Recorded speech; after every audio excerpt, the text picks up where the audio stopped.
alaikum, bonjour tout le monde, j'espère que vous allez bien. Alors, je viens faire une vidéo sur le sujet qui passe en boucle sur tous les réseaux sociaux, en commençant par Twitter, TikTok, Facebook, Instagram. C'est l'histoire de Dubaï porte-à-beauté. Je ne sais même pas comment on dit ça. Moi, en tant que femme, je ne vais pas juger ces femmes. Je ne vais pas me moquer d'eux. Je ne vais pas faire un TikTok où je mange de la merde et que je m'en fous d'elles. Parce que je ne connais pas ces femmes et je ne connais pas leurs raisons qui les ont poussées à faire ça. Il y en a une qui s'est jetée du 7e étage. Et on vit dans une société où les gens n'essaient pas de comprendre ce qui pousse certaines personnes à agir de manière bizarre, de manière folklorique, parce que on ne voit pas les actes, on ne voit que les faits. Aujourd'hui, on vit dans un monde où la femme n'a jamais eu de respect. Et ça commence de nos mères, nos arrière-grand-mères, nos arrière-arrière-grand-mères, jusqu'à Ève, notre plus vieille grand-mère. Pourquoi? Parce que la femme a toujours été accusée de sorcellerie, de débauche, et j'en passe. Pourtant, ceux qui sont religieux et qui m'entendent, bien des signes religieux prouvent que la femme est vêtue d'un bon cœur. La femme est normalement le berceau de l'humanité. La femme représente ce qu'il y a de plus beau dans la vie. Si aujourd'hui ces jeunes filles se jettent dans l'argent sale, c'est-à-dire quand j'ai vu la vidéo, oui, j'étais dégoûtée, j'étais vraiment dégoûtée. Mais j'ai vu la façon dont cette femme a ouvert la bouche pour attendre que cette merde lui couvre le visage et la bouche. Et je peux vous jurer qu'elle n'a pas eu envie de faire ça. Aucun être humain ne vient au monde pour ouvrir sa gueule et recevoir de la merde et ensuite recevoir de l'argent. Je disais dans notre classe, il y avait 50 élèves et les 50 ne pouvaient pas être présidents. Ni... Voilà, je vais parler un peu plus fort parce que j'ai remarqué que sur la première vidéo, je parle doucement. Donc, je disais, moi, par exemple, dans ma classe, il y avait 50 élèves. Et les 50 ne pouvaient pas avoir des métiers diplômés comme être docteur, être juge, être banquier ou bien être président. Chacun d'entre nous devait faire un métier pour compléter l'autre.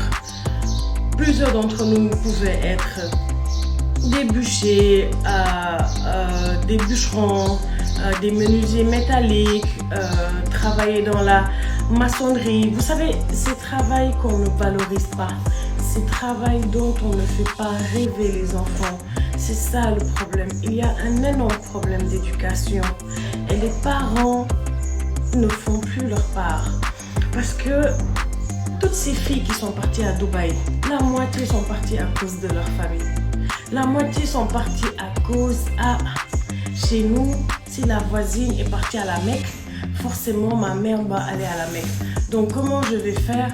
Je vais vendre mon piment. Mes frères non. En fait, il y a tellement de responsabilités qu'on met sur les femmes que certaines sont prêtes à manger de la merde. Ou bien à faire pire.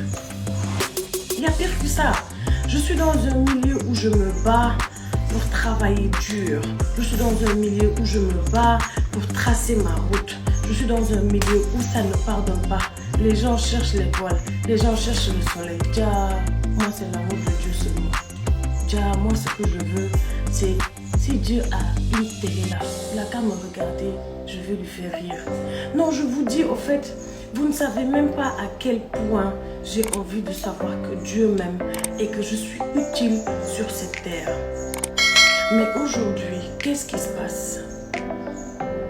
Chez nous, en arabe, en Maghreb même, on dit Nia. à te tenir. J'ai fait confiance à une personne. Et cette personne m'a détruit. Elle ne m'a pas détruit parce que je suis encore debout.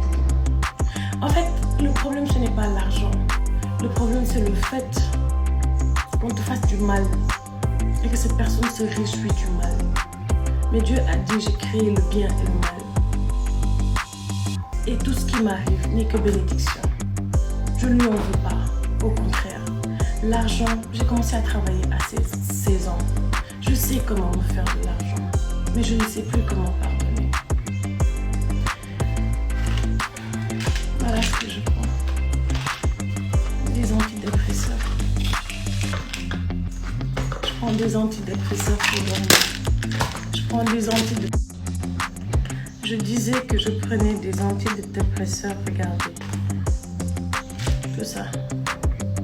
Heureusement que j'ai arrêté les piqûres. Parce que les piqûres, ça me rendait comme un zombie. Quand nous, les femmes, qui refusons de manger de la merde, qui refusons de se prostituer, parce que je n'ai pas travaillé. J'ai travaillé partout. Ceux qui me connaissent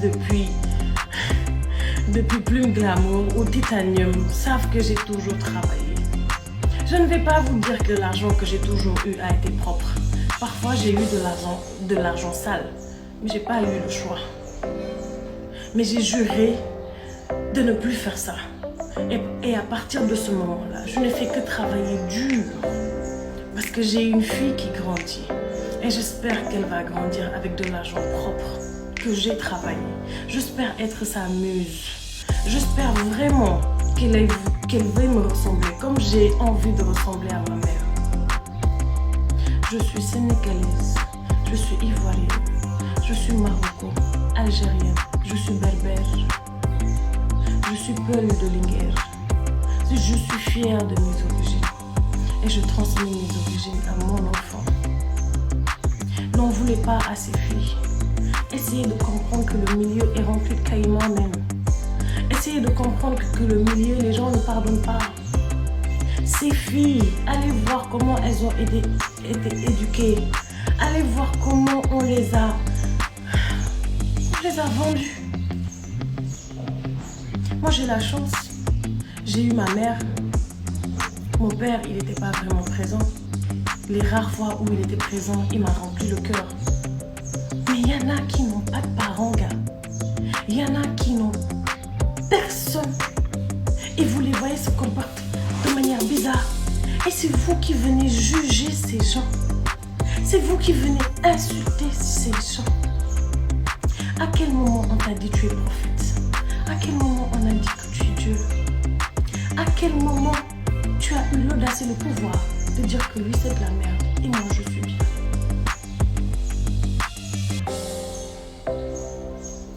On dirait qu'on m'avait enlevé un rideau, ou bien le rideau est tombé. Mais le monde que je vois là, j'espère que cette génération, cette petite génération va grandir avec beaucoup de pitié et d'amour. Parce que tout tourne autour de l'argent, tout tourne autour de la brillance, tout tourne autour de « voyez-moi ».